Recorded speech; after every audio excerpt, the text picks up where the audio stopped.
What's up guys, welcome back to the channel, welcome back to another video. And if you watched my last video, the one that's just before this one, you would have seen that I have a bit of an issue with my TT. I'll overlay the issue now.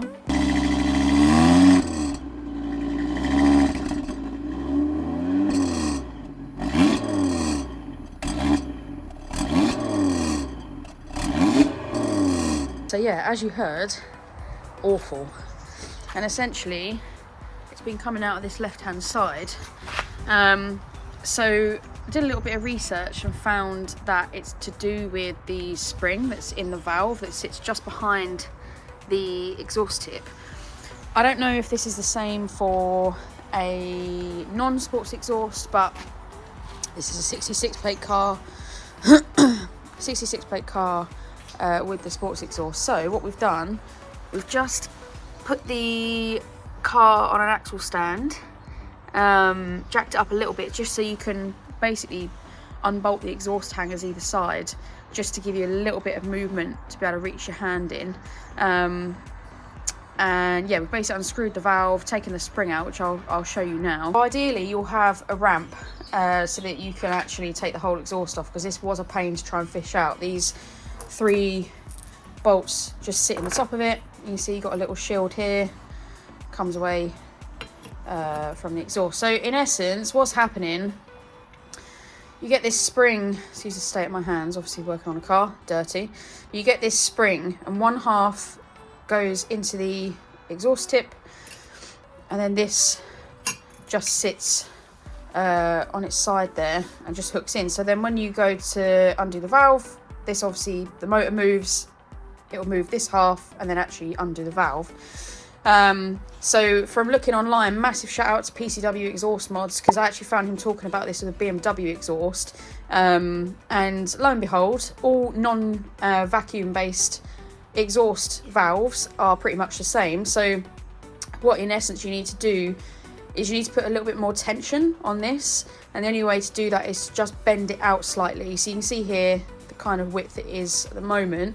We're going to pull this away from that part a little bit more, just to get a little bit more tension in this top part of the spring, because essentially what's happening is there's not enough tension in this to keep the valve shut when it's in comfort mode, when the valves are shut, hence why you get that horrible rattling noise. So yeah, we'll just put it in a, I mean ideally if you've got a vise, we happen to have one, I'm just going to put one half of this in here, probably like that, so then you can just bend out the top and get a little bit more clearance on there. So 2 secs, and we'll do that. You don't want to do a ton, because then it would be too tight to get it back in, but I reckon, yeah, we've done about what, 2 or 3 mil, and we've just used these pliers just to pull it apart a little bit. So in fact, let me put it on my hand just so you get a comparison. So I'll overlay on the right hand side what it looked like originally, just so you can see the distance we've done apart. But essentially that then goes back on there like that. This top half here will actually go into the this way, though. So it'll look like that in the exhaust.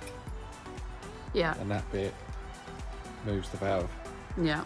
So we're going to try and difficultly put this on. Well, we're going to struggle trying to put this back onto the car because it's not, the exhaust isn't off. But in essence, yeah, what the whole principle of all of this is that these springs for some reason don't come with enough tension across the top. As I said, massive shout out to PCW Exhaust Mods for posting that video about the BMW exhaust, because yeah, without that I wouldn't have had a clue. And Audi reckon the only fix to this is a whole new catback exhaust, which is like £2,000 including fitting, which we don't want to do. So hopefully, fingers crossed, this works and you save yourself some money. Alright, so motor's back on now, all screwed in. You can see, come around the other way. No, move that way, go in there. You can see, You see there? we're on. There, see the little bits clipped in into that bit there? See my finger? It's in there. It's really difficult to take a shot It's of. difficult to see, but essentially the motor's back on now. All 3 10mm bolts are back on, tightened up. We'll plug the valve back in. Where's the clip? Plug that back in, just drop down like that, and then we'll give it a start up and see if it's fixed it. So what we'll do first is I'll just overlay again what it did sound like, and then we'll play now what it does sound like now.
Before we get going, we'll just show you all the tools that you need. So just need this socket, which is 13mm with that bar. This is just to be able to get the exhaust hangers off to drop it down so you get enough clearance.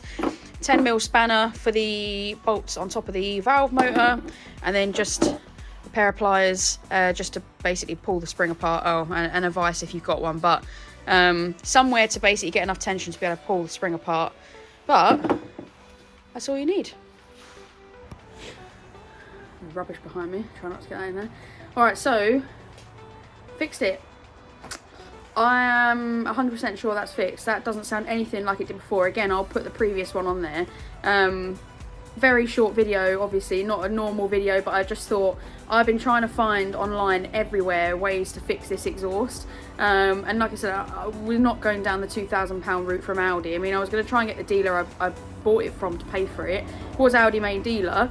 And they wanted a car for like 4 days. The exhaust on back order is just ag. So we were like, well, if we can have a bit of a fiddle and try to do it on our driveway. I mean, it is literally on the driveway. It doesn't get any more DIY than that, and if we're able to do it, then you probably can too. So yeah, hopefully this was helpful. If you found it useful, please give it a big thumbs up. Let me know how you get on, if it solves your problem. But yeah, I'll see you in the next one.